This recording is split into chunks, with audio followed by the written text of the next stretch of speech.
All right, guys, Miss O'Neill's back.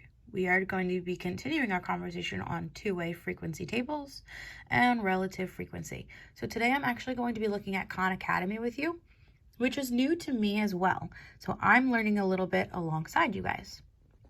So we are going to be looking at a couple things: creating two-way frequency tables and creating two-way relative frequency tables. So creating the tables isn't something I believe you're going to be asked to do on the assessment, but it's still important, and it actually helps you understand how to read them if you understand how to create them. So on the right-hand column over here, you can see all of these blue starts. That's telling me that I need to complete all of those if I were a student. So you would have to click Start to open it. I don't know why this one says 50%, but we're just going to click Try again.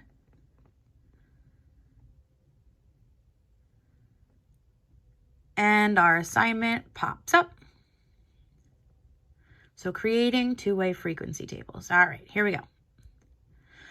So this one says, a veterinarian asked each of her 18 patrons if they have a dog. She also asked if they have a cat, and then she put the data in this Venn diagram here that you can see in blue and red. So the blue circle is if they have a dog, the red circle is if they have a cat, and you see that overlapping center in there that has that 7. That's if they have both a dog and a cat, which is why it overlaps both circles. And then down in that right-hand corner, you see a 0 outside of the Venn diagram. And that 0 represents people who don't have a cat and don't have a dog. So they're not part of the Venn diagram. They have neither. So we're going to use that information to fill in this chart up here. So this first column is asking for people that have a cat. So we're going to focus on this red circle right here, people who have a cat. And now we're going to go across the row. So in this column of have a cat, we first see they also have to have a dog. So that's talking about that overlap area right here where they have both a cat and a dog. So I'm going to put the number 7. Then going down, we're still talking about having a cat, but now we're talking about do not have a dog. So we don't want any of that blue circle, which means none of those overlaps are going to count in this. So we have 6 people that only have a cat. All right, so now that we finished the cats, we're going to go over here to where it says do not have a cat. So we no longer want to see that red circle. We're only talking about the blue. So if the person does not have a cat, but does have a dog, so in that blue circle, they have a dog, but don't overlap with the cats, we get 5.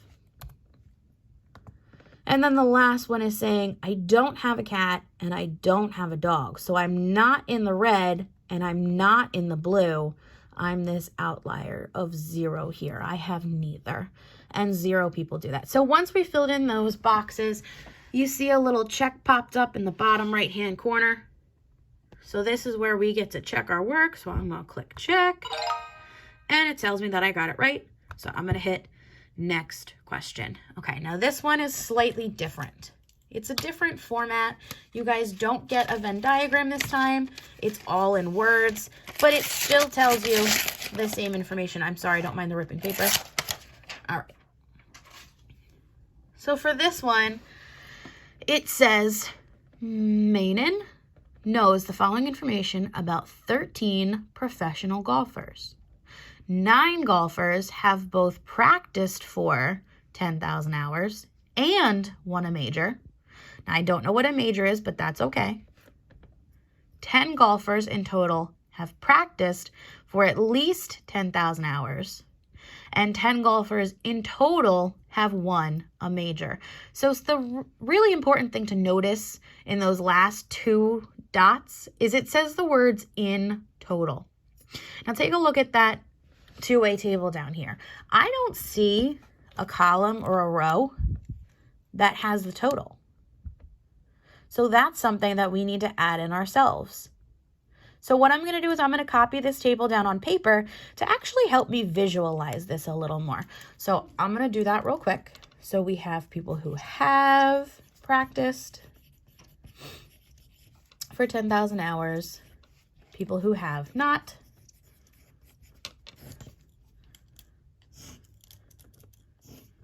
And then we have they won a major, whatever that is, and they have not won. All right. So my table over here just looks like a really messy version of the table that's on your screen. So I have the have not, the have, the won, and the have not won. So now what we're going to do is we're going to take that information. We're actually going to add in a total row and column. All right, so let's plug in the information that we have.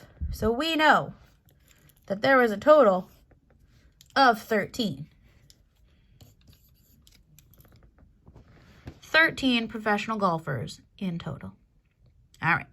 The first one says 9 golfers have practiced for 10,000 hours and have won a major. So we're looking for have practiced and have won. So we're looking for have practiced and have won. So right here, our 9 is going to go there.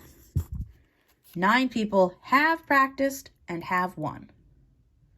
Our next bullet point says 10 golfers in total practiced for 10,000 hours. So we're looking at this column of have practiced for 10,000 hours, and we're looking for the total. So our total here is going to be a 10. So have practiced for 10,000 hours. The next bullet point says 10 golfers in total have won a major. So now we're looking at this row right here that says won a major. And we're going to go across. And we need our total to be 10 again.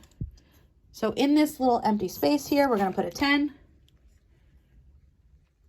Now, the good thing about two-way tables is what we know is that the rows and the columns have to add up to be that total.